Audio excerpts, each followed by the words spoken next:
Singapore has seen improvements in air quality during the COVID-19 pandemic, but these are tapering off.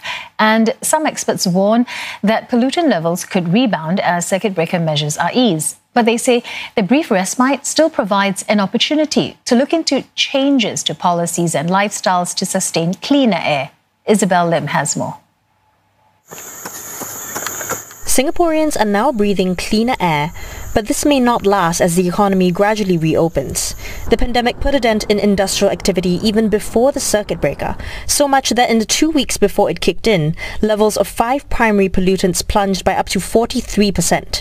But figures from the National Environment Agency show that the improvements are stagnating. While pollutant levels fell further in the first 2 weeks of the circuit breaker, these were mostly much smaller reductions of less than 1%, though nitrogen dioxide, or NO2, registered a 24% drop, and pollutant levels over the next 2 weeks remained largely similar. But all 5 major pollutants are still within the World Health Organization's guidelines for now, an improvement from annual average levels last year. Experts we spoke with say the change in NO2 was primarily due to a decrease in road traffic, which has gone down by 60 to 70% as more people work from home. Since the 80s, 90s, the emissions from vehicular traffic of NO2 have remained very, very similar.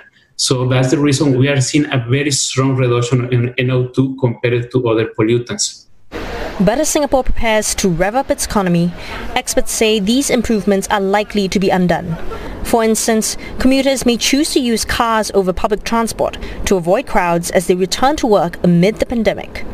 There are also fears that the shift towards cleaner energy like solar power could take a back seat as the urgency to restart industrial activity mounts. But experts say this is key to sustaining or even reducing pollutant levels beyond the circuit breaker. Cutting economic activity is the most costly way of having a cleaner air.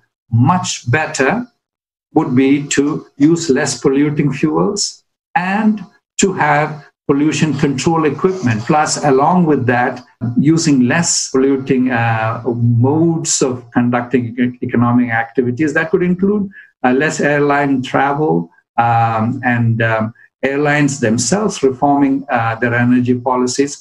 The experts say retaining policies for employees to work from home and encouraging lifestyle changes like reducing energy use and cycling instead of driving will also go a long way.